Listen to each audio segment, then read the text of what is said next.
Ya. Entonces, empezamos con lo que sería digamos, la revisión de su último post-test, pretest. Y bueno, voy a poner el chat acá, espérense un toque. Y ahora sí. Y bueno, entonces la pregunta uno era, ¿cuál no representa un factor de riesgo para cáncer de pulmón? La alternativa era A es tabaco, B antioxidantes, C radón, D fibrosis pulmonar y E radiación. Así que me van diciendo por el chat o bueno, por audio cuál creen que es la respuesta de esa. ¿Cuál no es un factor de riesgo? ¿Cuál no? Espérense. ¿Cuál no?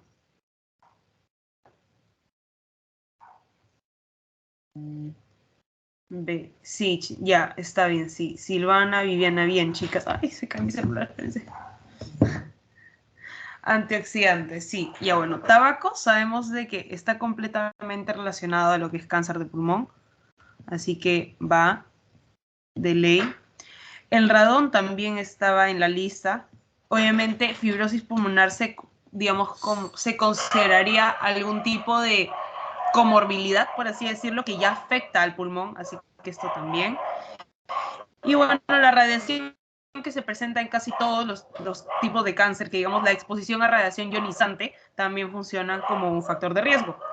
Ahora, respecto a lo que serían los antioxidantes, ya casi como que un súper paréntesis, acuérdense que lo que vimos en la primera clase es que el proceso inflamatorio es un proceso, por así decirlo, prooncológico. Porque mientras más inflamación hay más chance de que se produzca algún tipo de cáncer. Y parte de esta inflamación entra lo que serían los radicales libres. Por todos, digamos, por todas las reacciones, incluyendo lo que serían las redox. Entonces, ¿qué es lo que evitaría esta oxidación de radicales libres? Los antioxidantes. Entonces, esta es la respuesta y por ello no representaría un factor de riesgo para cáncer de pulmón. O sea, en general, como lo mencionamos, representaría algún tipo de factor protector en algunos tipos de cáncer, ¿no?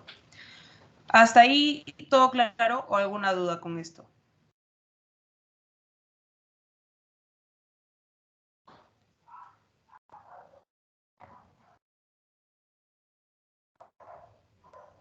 Sí, ya bueno, interpreto su silencio como que sí. Todo claro, ya, perfecto, chicos. A ver, vamos a ver el resumen. Ay, ya, sí, solo creo que dos personas me han puesto radiación y radón, pero bueno, no se olviden, chicos, que sí son factores de riesgo, eso sí. Siguiente. ¿Cuál es el marcador tumoral más preciso para cáncer de pulmón? Lancen la apuesta, chicos. ¿Cuál creen que es? Ay. Cifra 21. Sí. Muy bien, chicos. La C. Cifra 21 de cajón para cáncer de pulmón. No se olviden. Esto va sí o sí. De ahí, bueno, les voy a hacer así recuento. El CEA sí lo mencioné la clase pasada, que era para adenocarcinoma, pero, o sea, no era para todos los tipos, ¿no? Entonces, no es, digamos, como que no sería el más preciso para en general el cáncer de pulmón. El PSA, ¿alguien se acuerda para qué es?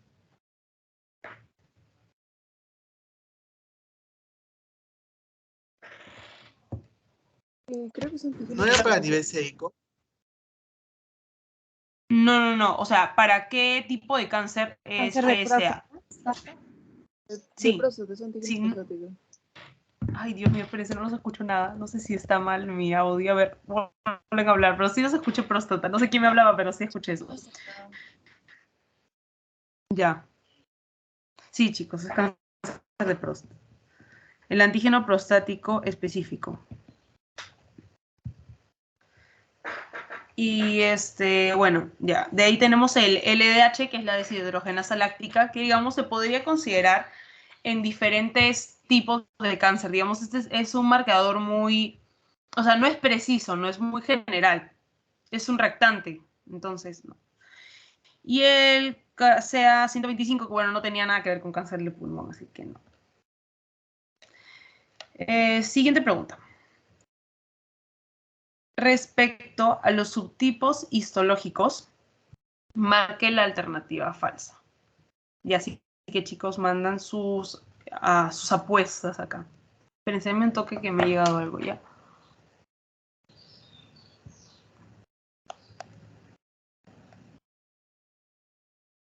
Pero vayan dejando ahí sus apuestas.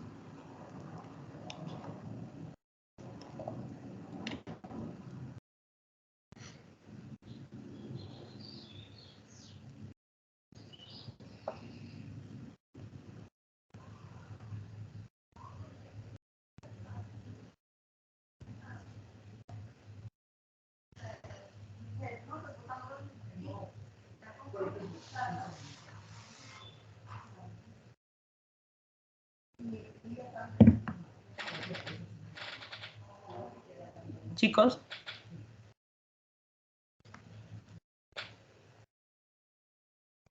A ver, leemos las alternativas, ¿ya? El cáncer de pulmón microcítico es la causa más frecuente de síndrome de vena cava superior. El cáncer escamoso es una causa frecuente de masa maligna cavitada y el adenocarcinoma es un subtipo de cáncer microcítico. El cáncer microcítico es de mal pronóstico. El adenocarcinoma se suele presentar como nódulo pulmonar solitario.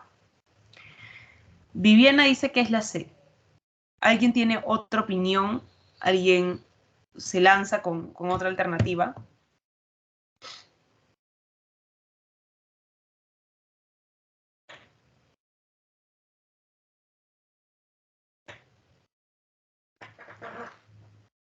¿O alguien apoya? A ver, pongan, no sé, por 2, por 3, pongan en el chat.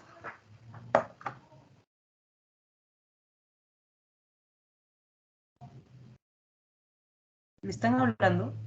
Porque no estoy escuchando nada y eso me pondría muy triste.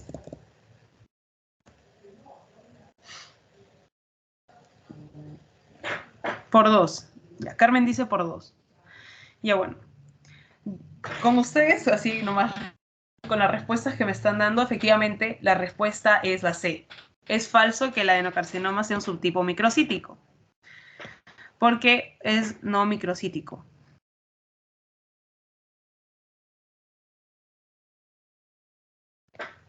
Efectivamente, el cáncer de pulmón microcítico sí causa, digamos, frecuentemente lo que es el síndrome de vena cava superior. Bueno, el cáncer escamoso sí causa masas malignas cavitadas y eso es diferente al adenocarcinoma que se va a presentar como nódulos pulmonares solitarios. Y bueno, sí, el cáncer microcítico sí es de mal pronóstico, carita triste por eso.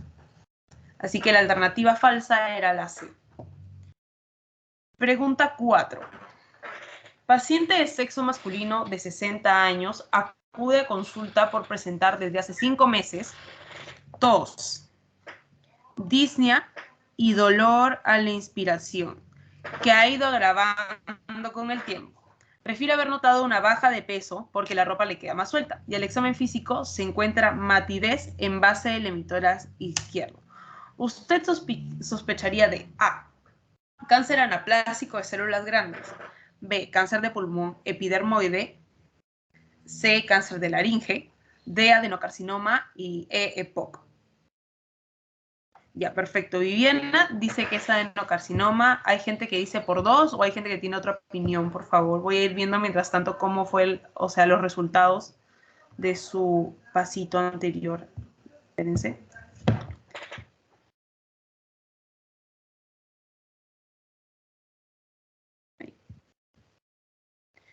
Ya. Ya, ok. Y acá ya tengo digamos, las alternativas. Bueno, cosas que me alegran, chicos, es que ninguno marcó EPOC, así que esta no era. Cáncer de laringe. ¿Alguien se acuerda, digamos, cuál era el síntoma que si hubiera estado ahí nos haría sospechar de cáncer de laringe?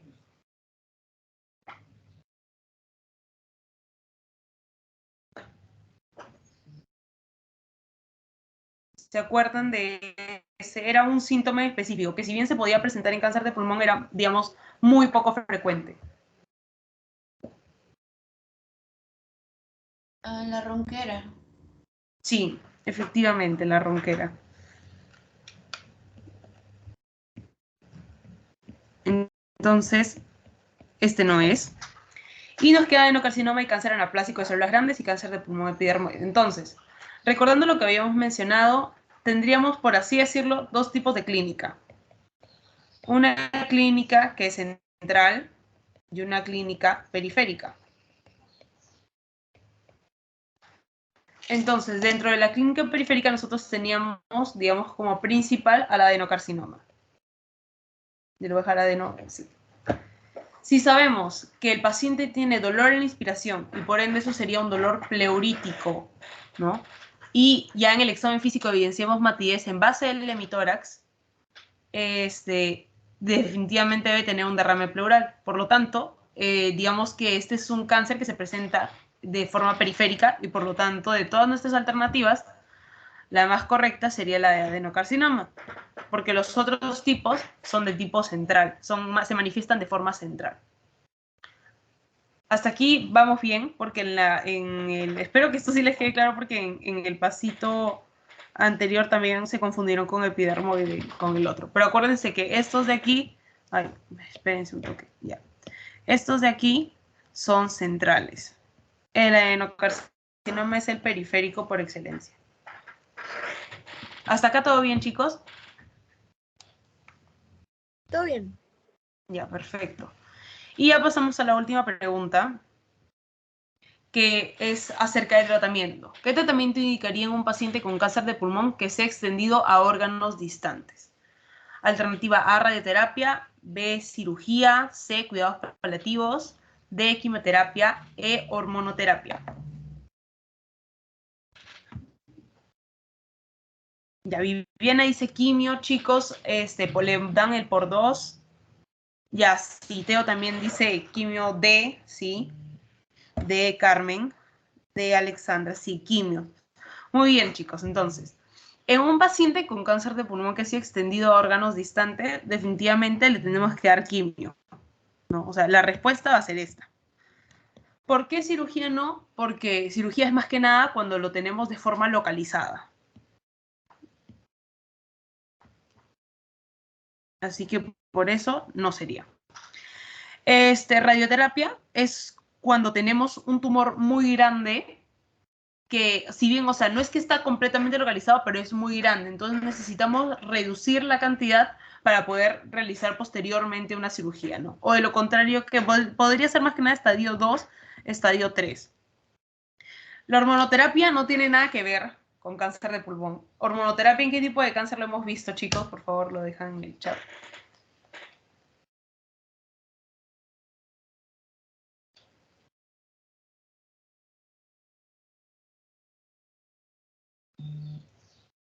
Sí, bien, a cáncer de mama. Entonces esto no tenía nada que ver porque era cáncer de mama. Y bueno, cuidados paliativos en sí no es un tratamiento simplemente ya es algo para, digamos, paliar al paciente para que pase bien sus últimos días de vida, así que no. Y nuestra clave era quimioterapia. Ahora, ¿qué otra clave también pudiera haber sido, pero no la puse porque si ponía eso ya se iban a confundir, es la terapia target? Estos dos son para estadio 4, es decir, cuando ya hay extensión a órganos distantes, es decir, metástasis. Listo. ¿Ha quedado alguna duda de la última clase?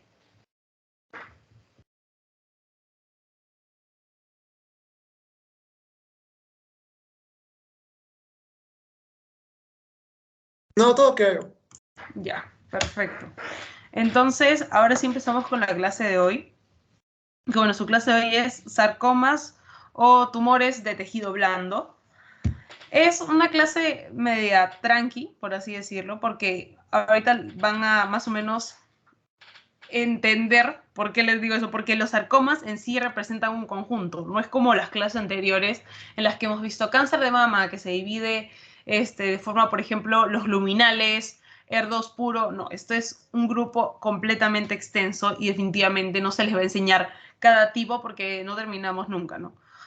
A ver, sarcomas, ya saben el índice. Primero, justo como les estoy explicando, tenemos que ver la definición, porque no es como los casos anteriores que, ya, cáncer de pulmón es un cáncer que se produce en el pulmón. Acá es un poquito más extenso esta parte de la definición.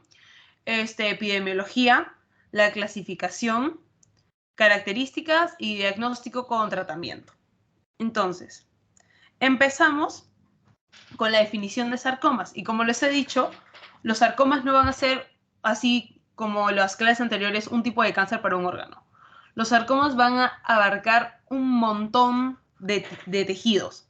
Como dice ahí, tienen una gran diversidad histopatológica. Eso sí es muy, pero muy importante, porque hay un montón de tejidos que pueden verse afectados por los sarcomas. Y son tejidos mesenquimales. Ahora, si uno lo ve desde una perspectiva, los sarcomas se van a dividir, digamos, en dos grupos principalmente. Los de partes blandas y los óseos. ¿Cuál tiene mayor prevalencia, mayor incidencia? Los de partes blandas, chicos. Estos son los que tienen más incidencia. Más o menos algo así, o sea, más o menos así se lo tienen que grabar. Es como que los de partes blandas, mucho más frecuentes que los óseos. Entonces, ya sabemos que el óseo te abarca todo lo que es hueso. En general, puede abarcar también en partes blandas lo que es músculo. Puede abarcarte tendones. Puede abarcarte grasa. Y bueno, acá ya tienen hueso y todo eso. Inclusive puede en algunos casos abarcar algunas partes de estructuras nerviosas, pero más que nada, o vascularización, pero es más que nada cuando ya se empiezan a extender, y justo eso es lo que vamos a ver hoy día. Ustedes cuando vean a su paciente que viene, digamos, a la consulta y, digamos, es probablemente un sarcoma, o ese más o menos sería lo que está presentando el paciente, lo primero que van a notar es que el paciente tiene un tumor. Ay, ¿por qué no? Ahí está, y ahora sí se relacionó.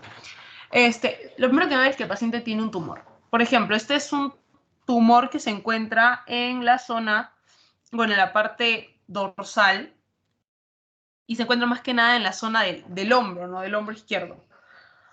Ahora, ustedes, por así decirlo, podrían pensar que es un tumor que podría ser mesenquimal, puede ser un sarcoma, efectivamente, pero no saben dónde se ha originado el tumor. O sea, no saben si se ha originado en el músculo, en el tendón, en la grasa. Se cayó una cosa, espérense, chicos. Y ahora sí. Ya, bueno, más o menos eso, ¿no? Entonces, ahora van a ver, digamos, entre comillas, ¿no? Todos los tipos de sarcomas, porque en verdad son un montón. Ahora, estos tumores también tienen que recordar que son agresivos. Que sí suelen, digamos, dar recidivas. Y esto hay que considerarlo especialmente para el tratamiento. Y suelen hacer también metástasis a distancia.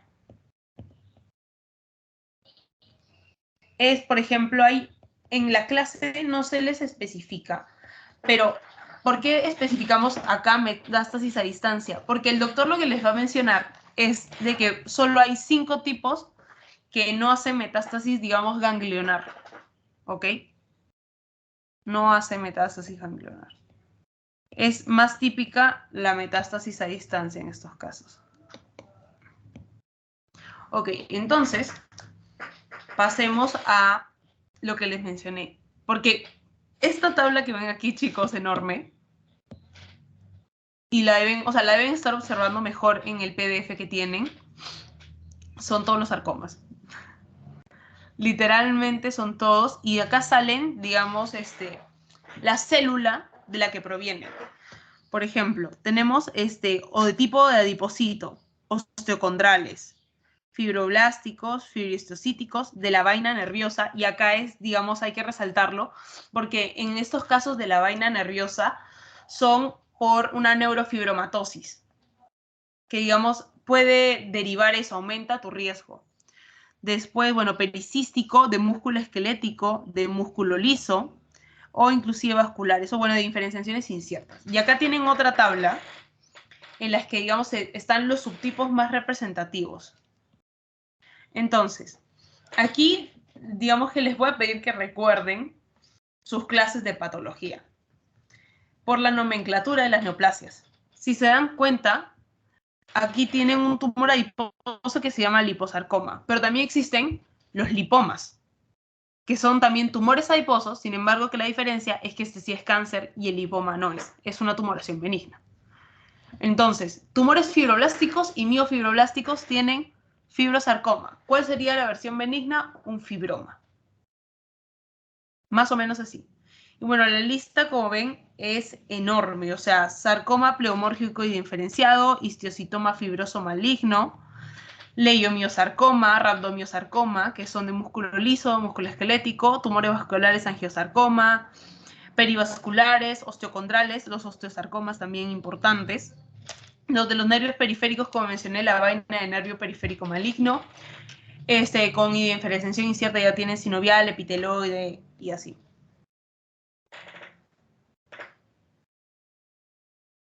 Ahora, ¿qué factores de riesgo hay para estos tipos de cáncer? Así que, por favor, me van dejando en el chat, me van diciendo con estas imágenes qué es lo que ustedes, digamos, pensarían.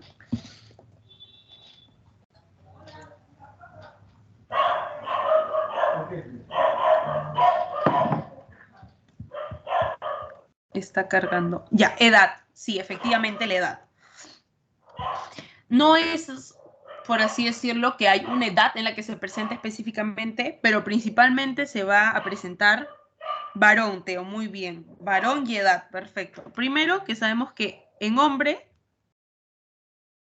es 1000 veces más, o sea, más frecuente que mujer. Porque más o menos la relación es 1,2 y de mujer es 1. O sea, sí hay un mayor, no solo registro de casos, sino de incidencia en hombres. Ahora, respecto a la edad, tenemos lo que serían mayores de 50 años. Principalmente ellos. Y de ahí, si digamos se ven desde el punto de vista joven, pero o sea, no es tan frecuente, es entre los 5 a 25 años. Pero recuerden que lo característico es mayores de 50 años, o sea, son personas ya que están alcanzando la tercera edad. A ver, ya, sexo masculino sirve bien. Carmen, exposición a radiación. Muy bien, sí, chicos. Radiación ionizante una vez más. Y ustedes dirán, ya, y esto a nosotros, digamos, ¿cómo lo tenemos que tomar en cuenta? Y eso también el doctor se los va a especificar en la clase. La radiación ionizante, ejemplo, la radioterapia. ¿Y cómo va a presentarse el paciente a ustedes? Como un paciente, por así decirlo, post-oncológico, un paciente que ya recibió la radioterapia para algún tipo de cáncer, por ejemplo, que recibió radioterapia, no sé, en alguna parte de la piel, y pasan los años, pasa el tiempo y regresa con un tumor, pero no necesariamente una recidua del cáncer que ya tenía, sino un sarcoma, ¿ok? Ya, si van a radiación, sí. Teo me pone enfermedad viral. Sí, chicos, también los virus. Hay que considerarlos dentro de, digamos, nuestros factores de riesgo. Y me pone Claudia, inmunosuprimidos. Bueno, en este caso, la imagen es para la última imagen. Esta es una imagen de neurofibromatosis. Y lo que les mencioné es que, bueno, este tipo lo que te va a desencadenar son los tumores de la vaina periférica.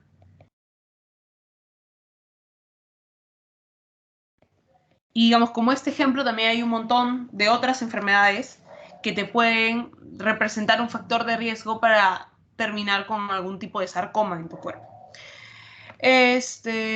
Algo más que les tengo que mencionar aquí, creo que era, bueno, ya saben que más en partes blandas que en partes óseas. Consideren que también la incidencia de este tipo de cáncer ha ido aumentando en los últimos años. Igual es muy raro, o sea, no es como el cáncer de mama, porque si se habrán dado cuenta, esta es la primera clase de todas las que hemos hecho, en las que no les presento algún análisis de Globocam.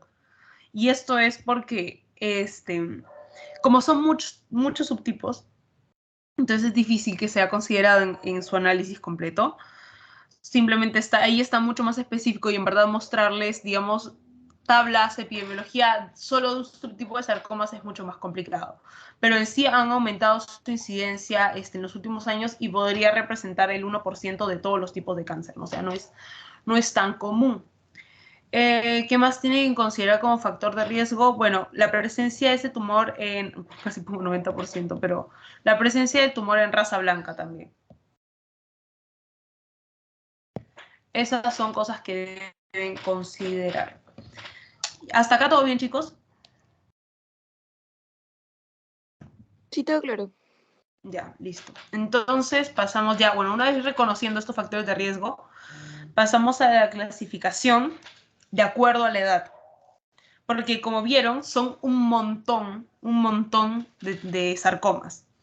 Entonces van a ver de acuerdo a edad, digamos, subtipos o tipos que se suelen presentar con mayor frecuencia. Y para ello necesitamos nuestros puntos de corte. Porque acá lo van a ver en 3 grupos. El primer grupo formado por osteosarcoma, fibrosarcoma, rhabdomyosarcoma, sarcoma sinovial y sarcoma epiteloide. ¿Hasta dónde va este grupo? Va a ir hasta los 16 años. Todos los menores de 16 años van a tener este tipo de sarcomas. De ahí el segundo grupo, que es el fibrohistiocitoma maligno, el fibrosarcoma, el liposarcoma, dermatofibroma, sarcoma sinovial, tumor maligno de la vaina del nervio periférico, va hasta los 45 años. Y ya el último grupo, que abarca fibrohistiocitoma maligno, fibrosarcoma, liposarcoma, leiomyosarcoma, también tumor maligno de vaina del nervio periférico, y dermatofibrosarcoma es a partir de los 45 años hasta que la vida lo quiera, ¿no? Entonces, más o menos es así. Lo pueden ir clasificando por grupos, ¿no? Menores de 16 años, toda esta lista. Entre 16 a 45 tienen todos estos tipos, y mayores de 45 ya. Todo eso. Ahora, el diagnóstico clínico, ¿cómo lo van a hacer? Generalmente el paciente va a acudir por un tumor, en donde, digamos, donde sea que se le haya presentado. Ahora, este tumor, a ver, más o menos imaginen, ¿no? Les sale un tumor a nivel del muslo. Y quiero aclarar que no necesariamente tendría que ser maligno o benigno, porque esto puede pasar realmente con cualquier tipo de tumor, pero el tumor por su propia característica de ser un tumor va a crecer y va a crecer y crecer a tal punto que en algunos casos va a empezar a comprometer estructuras vasculares y también estructuras nerviosas. Entonces, el paciente acude a consulta y les dice, doctor, ¿sabe qué? Me he encontrado un bulto a nivel del muslo, en la parte de atrás, así. Pero solo le puede decir eso. Ahora, ¿el tumor les puede doler? Claro que sí. Cuando ya empieza a comprometer estructuras nerviosas principalmente. Y acá ustedes ya van a tener lo que es dolor. Y cuando ya compromete estructuras vasculares, el paciente va a presentar lo que es impotencia funcional.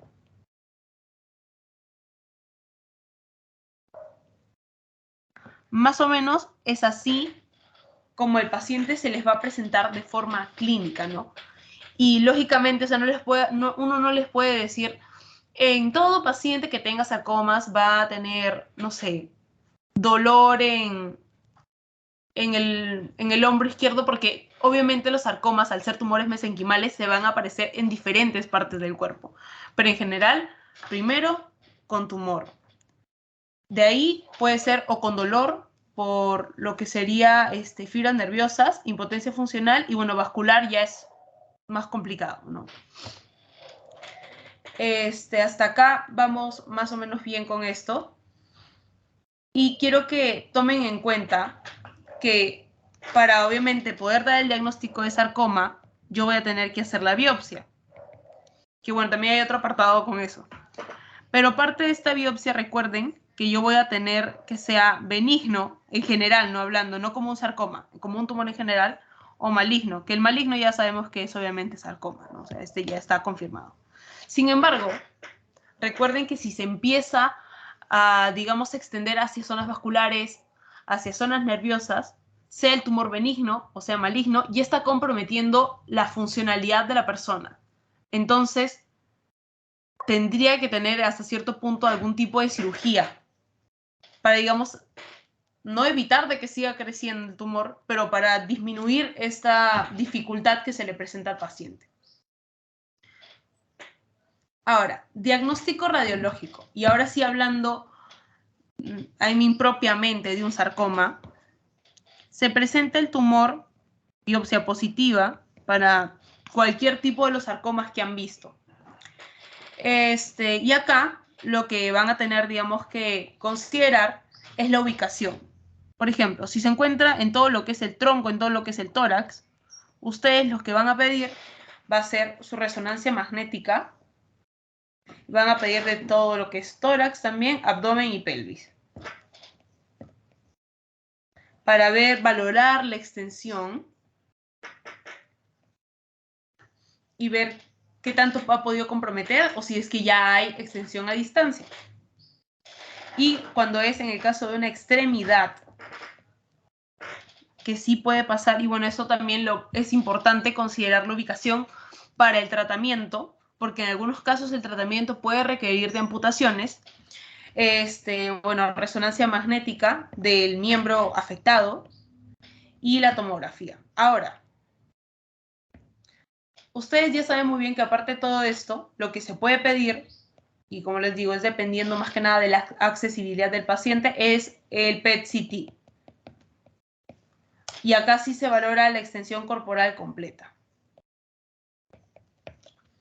Entonces, más o menos, todo esto es lo que nos va a servir para llegar a lo que nosotros ya conocemos como el estadiaje que se utiliza el TNM. Y bueno, el TNM, estadiaje entre estadio 1, 2, 3 y 4. En el caso de este tipo de tumores, también vamos a considerar digamos, otro factor que vendría a ser el G, que es el grado de malignidad.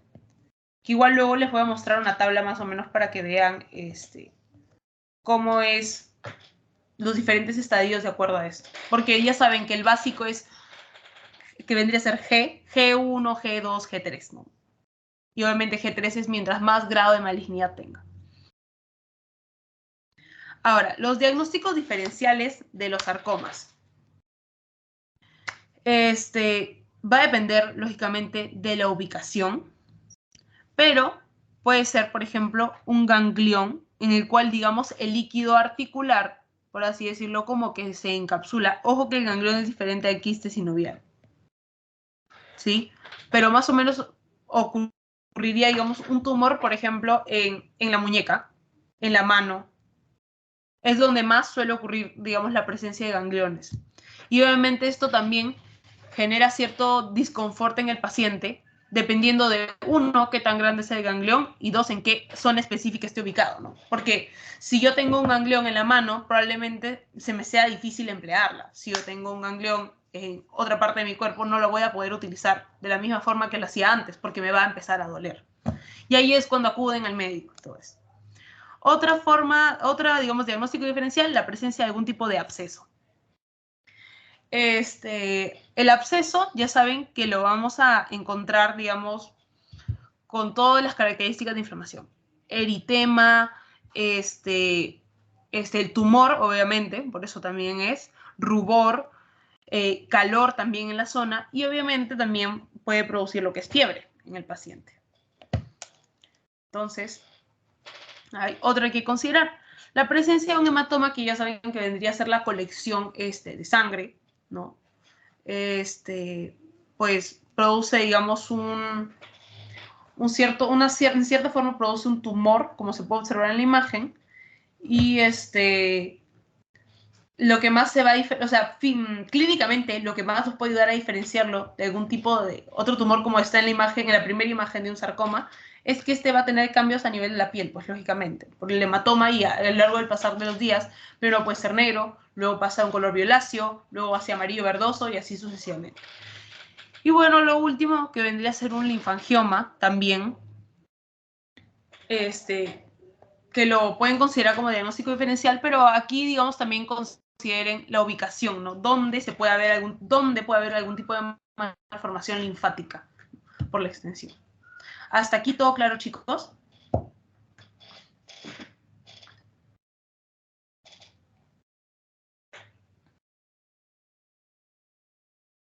¿Todo claro?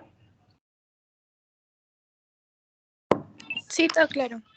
Ya, perfecto. Entonces, ya hemos hecho este diagnóstico clínico, diagnóstico radiológico, que van a ser los exámenes auxiliares que ustedes van a pedir, el diagnóstico diferencial, más que nada al momento en el que el paciente acude a ustedes, y lo más importante, que como digo yo, sin biopsia no hay diagnóstico patológico. Aquí vamos a tener principalmente 3 tipos, y todo esto va a depender de la ubicación, no olviden. En esta parte de sarcomas, lo más importante va a ser no solo la ubicación para valorar el compromiso de la funcionalidad del paciente, sino también para poder realizar el diagnóstico patológico. Esta aguja que ven aquí, que bueno, esta es otra imagen diferente a la que les he presentado antes, es efectivamente la biopsia core. La biopsia por aguja gruesa, que también la vimos en cáncer de mama. Otra forma de llamarla también es trucuto. Entonces, esto digamos que se realizaría en el mejor de todos los casos, que tienes el tumor de forma accesible. De ahí, lo que tienes es la resección en forma de cuña, que ahí, digamos, hasta cierto punto tienes que realizarle una intervención quirúrgica al paciente para poder extraerle, ¿no? Una parte para poder pasar la biopsia. Y la otra opción, que es el BAF, y esto vendría a ser la biopsia por aspiración de aguja fina. En este ejemplo no es realmente un sarcoma, sino que es para lo que más se utiliza el BAF, que viene a ser en cáncer de tiroides, pero eso ya lo vamos a ver en otras clases, ¿no? Pero el BAF también funciona para diagnosticar sarcomas. Inclusive anteriormente no se utilizaba, digamos, mucho el BAF porque requiere de cierta técnica. Ahora, cosas a considerar cuando estás tomando la biopsia, principalmente cuando estamos ante una biopsia, digamos, quirúrgica. Ustedes siempre tienen que proyectar al paciente. Tienen que proyectarlo, digamos, a futuro. ¿Qué es lo que puede pasar? Porque si bien yo tengo la probabilidad de que mi paciente, ¿cómo se dice? No tenga cáncer, pero también hay probabilidad de que sí lo tenga. Y si sí lo tiene y tiene una gran extensión, al menos yo voy a querer resecar ese tumor para evitar de que su calidad de vida se vea afectada. Entonces, les voy a hacer así un dibujo súper gráfico, mal hecho, lo siento. Pongamos que este es el muslo. El tumor estaba en toda esta zona, lo voy a pintar de amarillo. Y tú tienes que hacer una resección en cuña. Para extraer cierta parte del tumor, que va a ser, digamos, algo así, ya voy a poner una cosa así. Ustedes, la idea es que hagan los cortes al momento de la biopsia de forma longitudinal. Porque, ¿qué pasaría si yo lo hago de forma transversal? Va a ser mucho más difícil, en caso salga positivo y en caso sea necesario realizar una biopsia, retirar todo el tejido. Entonces, lo más recomendable es hacerlo de forma longitudinal, entonces va a ser mucho más simple, por así decirlo, al momento de la cirugía y no se va a dañar más tejido, digamos, circundante. Ahora, esta es la tabla que yo les había mencionado sobre, digamos, el TNM que ya conocen. Los diferentes estadios, ya saben, estadio 1, estadio 2, 3 y 4. Y cómo interviene el grado de malignidad, ¿no? Porque, por ejemplo, si yo tuviera un grado de malignidad 2, ya no puede ser estadio 1. Pasa a estadio 2 o inclusive el grado de malignidad 3, dependiendo de las otras características, se puede mantener a un estadio 2. Ya recuerden que para los estadios 4 realmente no importa el grado de malignidad, no importa los nódulos, los linfonodos, no importa el tamaño del tumor, sino la presencia de la metástasis. Y recuerden que solo hay 5 tipos de sarcomas que hace metástasis a nivel linfática. Ahora, ¿cómo va a ser su tratamiento, chicos? Su tratamiento se va a caracterizar por ser quirúrgico. Ahora, ese tratamiento quirúrgico, recuerden que no es necesariamente curativo por la alta incidencia de recidivas que puede tener el paciente. Y hay que comprender que si bien, o sea, el operarte probablemente no te cure del cáncer. Y cuando menciono operarte, no solo, digamos, es hacer las resecciones, que pueden ser, digamos, cuando tienes algo local, puede ser simplemente la resección del tumor. Y aquí algo que les voy a resaltar son los márgenes. Esto lo van a ver ya mejor cuando lleven cirugía, en la clase de cirugía oncológica. Pero hay unos márgenes que se llaman así, por así decirlo. Con las R's de resección. R0, R1, R2. Y más o menos. Inclusive creo que era hasta R3. Y de acuerdo a ello, digamos, R0 no, o sea, cuando uno opera, ve que en el margen no haya compromiso neoplásico, no haya compromiso maligno. Si se sabe que a nivel microscópico y macroscópico no hay ningún tipo de compromiso, es R0. R1 cuando vemos que hay compromiso a nivel microscópico, pero ya no se puede, digamos, sacar. O sea, es solo a nivel micro. Y R2 ya a nivel micro, macro, etc. Ok. Ahora, estos tumores, esto digamos sería una resección, entre comillas, local. Pero hay también resecciones locales amplias, que digamos son las que generalmente se trata de resecar más parte para asegurarte que los márgenes estén sin ningún tipo de infiltración. Porque los márgenes también se considera para el pronóstico.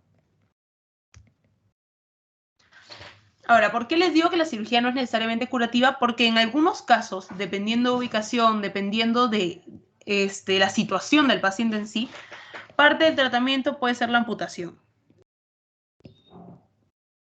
Y efectivamente esto puede ser un poco extremo, pero hay, digamos, indicaciones para las amputaciones. No es que a todo paciente que tenga un sarcoma en el brazo, tú le vas a amputar el brazo. Acabo de ver que Carmen me había dejado una pregunta ya, un ratito. Bueno, la amputación se indica cuando vas a ver que el tumor puede crecer tanto que ya comprometa a nivel vascular o comprometa a nivel nervioso, a nivel de, digamos, algún tipo de estructura, ¿no? Que hasta cierto punto sea más beneficioso amputarle a que evitar de que siga creciendo y todo sea peor.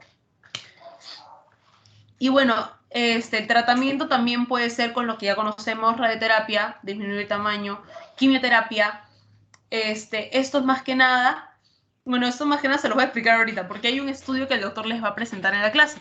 Porque como se habrán dado cuenta, esta clase no es tan gráfica, por así decirlo, porque más que nada el objetivo de esta asesoría es que comprendan qué es lo que tienen que saber acerca de cada sarcoma, tomarle mucha relevancia a lo que sería su ubicación, también si ya ha, digamos, extendido regionalmente a abarcar algún tipo de estructura vascular, nerviosa, obviamente haber conocido los factores de riesgo para poder identificar bien al paciente y también saber con qué diferenciarlo. Y bueno, y todos los conceptos que hemos estado hablando. Pero el doctor lo que les va a mostrar es este estudio, que es, digamos, un estudio acerca de los sarcomas en el Instituto Nacional de Enfermedades Neoplásicas entre 1997 al 2006. Y ahorita yo les voy a decir, porque les va a mostrar un montón de tablas, les va a mostrar un montón de imágenes también, que es lo que lo hace mucho más interactivo, pero les voy a decir, digamos, las breves conclusiones. Primero, lo que más se encontró fue sarcomas en varones. Había mucho menos porcentaje en mujeres. De ahí, digamos, el más frecuente fue el fibrohistiocytoma maligno.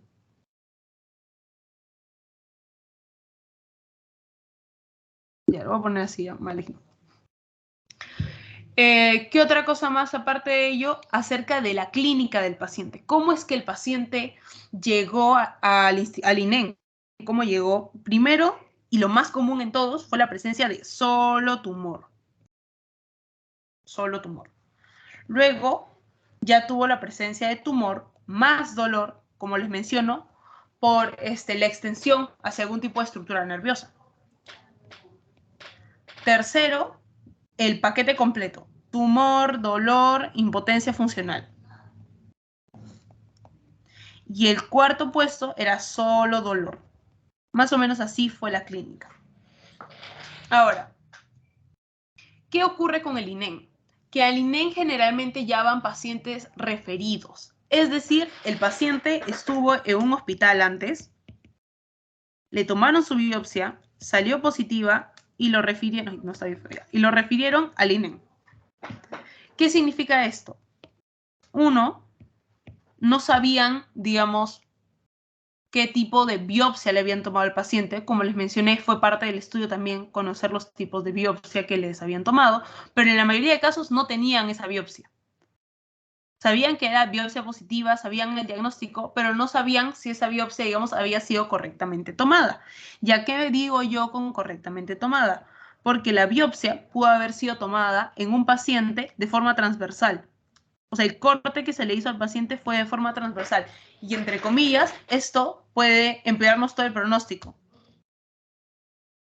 Porque va a ser mucho más difícil hacerle la intervención quirúrgica a este paciente.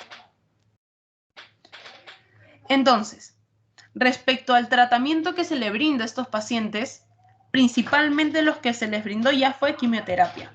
Hubieron muy pocos casos, o sea, hubieron casos efectivamente donde sí les hicieron una resección local amplia, pero lo que se menciona es que les han dado más que nada, debido a este tema de las biopsias, la quimioterapia, porque entre comillas era muy difícil realizarles algún tipo de cirugía. Entonces ya se le brindaba los otros tratamientos más que nada médicos, quimioterapia, radioterapia, y solo en un 13% de casos se realizó amputaciones. Y bueno, más o menos ese es todo el contexto digamos, este estudio de sarcomas en el INEN entre el 97 y el 2006. Y ahí termina nuestra clase de hoy, que bueno, es bien cortita la clase de hoy, bien tranquila, porque como les digo, sería mucho para todos hablar de cada subtipo de sarcoma en específico. Pero bueno, chicos, si tienen dudas, preguntas, lo dejan en el chat. Ahorita le digo a Carmen, ¿cuál es la diferencia entre ganglión y quiste sinovial? Ya bueno, el quiste sinovial, no olviden que en las articulaciones hay tipos de articulaciones y hay unas las cuales efectivamente sí tienen su líquido sinovial. Entonces ahí es donde digamos, se produce el quiste sinovial, pero hay otras que simplemente es un líquido articular, no en sí. Entonces ahí es donde se produce el ganglión. O sea, es más que nada por no solo la ubicación, por los tipos de articulaciones, sino también por el componente. ¿Alguna duda, chicos? ¿Alguna pregunta?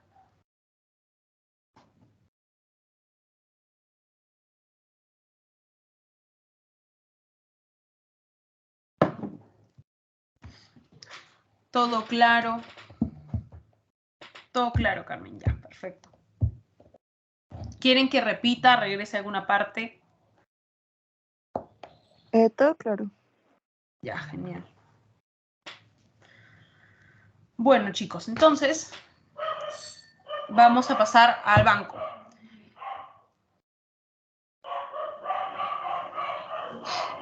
Respecto a los sarcomas, es correcto. A tratamiento. Ya, ok, ya regreso. Entonces no hay banco, espérense, ya. Ya bueno, ya he escrito, pero igual se lo repito, que el tratamiento principalmente es quirúrgico, no necesariamente tiene que ser curativo. Digamos, la forma en la que se va a realizar la cirugía va a depender de acuerdo al estadio. Por ejemplo, en un grado 1 se realiza una resección local. Conforme va ampliándose, se puede realizar alguna resección local amplia, y esto se debe a la importancia de tener márgenes limpios, ya sea un margen R0, que no tiene nada, R1. Estoy pensando que era R1, R2, era R1, R2, R3, pero bueno, en progresión de todas formas, va a haber un tipo de margen que no tenga ningún tipo de compromiso, tanto microscópico como macroscópico. De ahí hay uno que va a tener compromiso microscópico y otro que va a tener compromiso macroscópico. Y obviamente esto afecta al pronóstico, ¿no? Porque aumentaría la probabilidad de recidiva.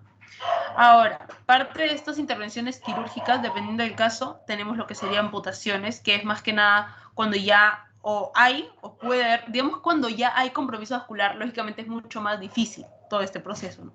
Por el mismo compromiso, porque podría descompensar al paciente. Por eso en esos casos hay veces en las cuales se indican amputaciones, pero no es que en todos los casos de sarcoma en miembros o en extremidades yo voy a realizar amputación de esas. Ahí, más o menos ese es el repaso de tratamiento, Nice.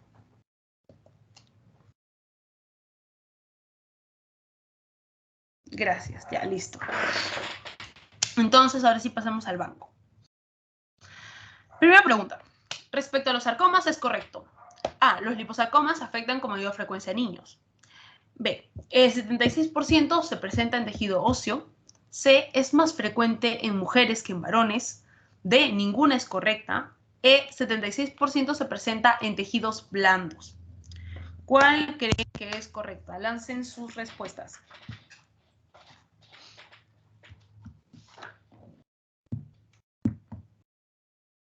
E. Ya, muy bien. Muy bien, Teo, muy bien. Viviana, muy bien.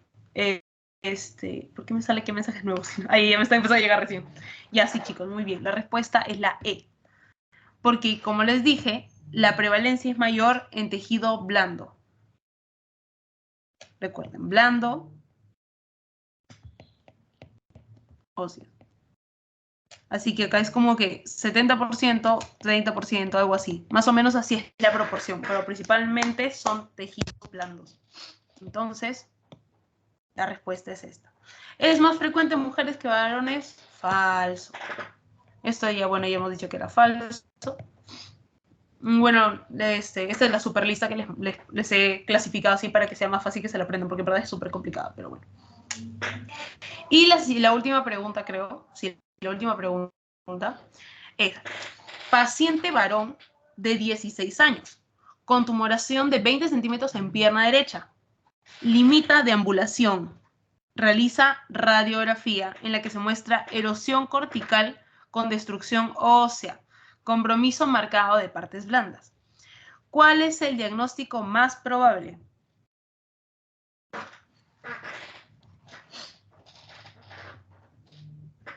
Sí, chicos, B.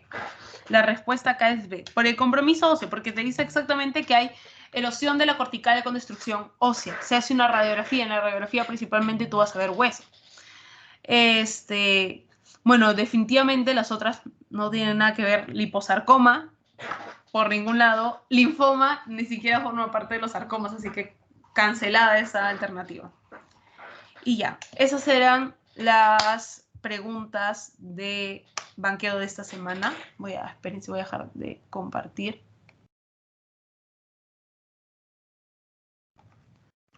Y ahorita les mando